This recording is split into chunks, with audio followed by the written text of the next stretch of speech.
गुरु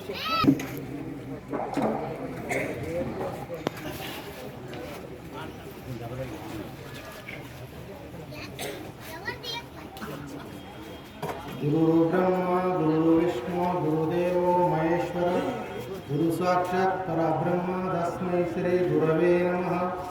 गुरुराजयोगी गुरुशिष्यं निजानंद दीक्षितं विषयादशम राजयोगी नामार्कितं तस्मै श्री गुरवे नमः।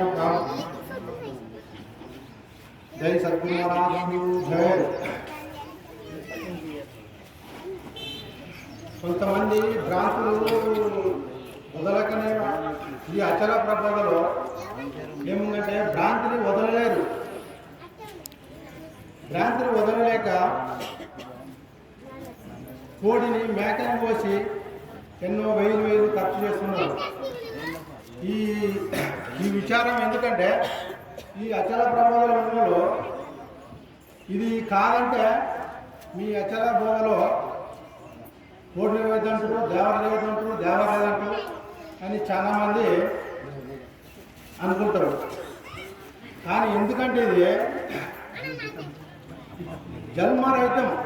మనకి జన్మరహితం కావాలంటే అది పుట్టకు నుండి జన్మరహితం. మళ్ళా జన్మ లేదు దీనికి. మళ్ళా జన్మ రావాలంటే దీనికి జన్మరహితం అయితేనే ఇది మళ్ళీ పుట్టదు. ఇది మళ్ళీ ఈ జన్మరహితం మళ్ళా కావాలి. మానవ జన్మ కంటే ఇది సత్యది పుట్టేది అంటే కోటి జన్మములు ఎత్తి కోటి కర్మములు అనుభవించి ఎన్ని జన్మములు ఎత్తినా కానీ మళ్ళా కర్మం చేస్తేనే ఈ జన్మకు వస్తాడు.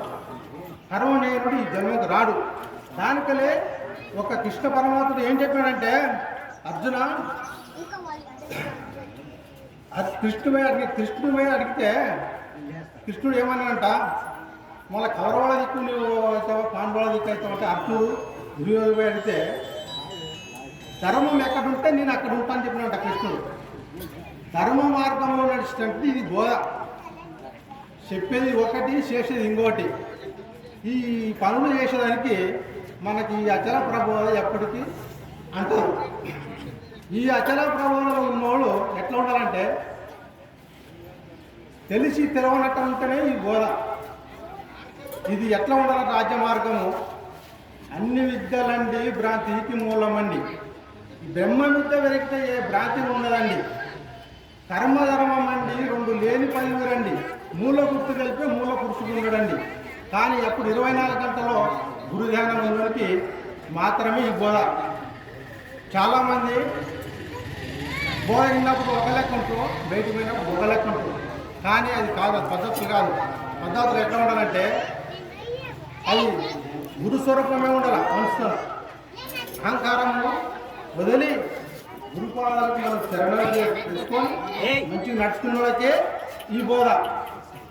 చాలామంది నాకు తెలిసిందని అహంకారంతో తిరిగి విరవిస్తున్నారు. కానీ అది పద్ధతులు కాదు. ఇది ధర్మ సార్థకమైన బోధ ఎట్లా ఉండాలంటే మంచిగా నడుచుకొని పోవాలి. దీంట్లో మంచి నడుచుకొని పోయినట్టు మాత్రమే ఇది మార్గం దొరుకుతుంది. ఈ అచల ప్రబోధంలో ఎంతోమంది ఆడుబడి నష్టమయ్యి తెలవక అన్ని విడిచిపెట్టి మళ్ళా యాకంటే మళ్ళీ సంసారంలోకి వచ్చి సిక్కుబడి మళ్ళీ దొరకనట్టు మాత్రం అక్కడ మీరుకు ముట్టినట్ట కిందికి ముట్టినట్ట దొరకనట్ట ఈ జన్మరహితము బంధంలో పడే తిరగడానికి ఎందుకంటే ఇది బంధంలో పడే తిరుగుతుంది. ఈ ప్రబోధలో ఎట్లా ఉంటుందంటే సూటి మార్గం అందినవానికే ఈ ప్రబోధ. లేకుంటే తెలుసుకున్న వానికి ఏమీ లేదు. ఇది తెలుసుకుంటే వింటే విడిచిపెట్టి మర్చిపెట్టి ఈశ్వరు విడిచి ఆశ్వరు విడి కాదు. ఇది బోధ తెలవాలంటే చాలా దీంట్లో అచల బోధ అంటారంటే చాలా వినములు కావాలి, వేణులు కావాలి. దీన్ని మాత్రము చాలా పర్ఫెక్ట్ చేస్తేనే ఈ అచల బోధ అవుతుంది. పరిపూర్ణం పుట్ట తుదకి లేనిది మొదకు లేదు, తుదకి పుట్టు లేదు, మొదలు పుట్టు లేదు. బట్ట మొదలై బట్ట బయలు ఉన్నది. ఇది బట్ట మొదలై బట్ట బయలు ఉన్నది. కానీ దీన్ని తెలుసుకునే మార్గము చూసుకొని నడుచుకొని సద్గురు దయ మీద నడుచుకొని మనం నడుచుకుంటే అవుతుంది.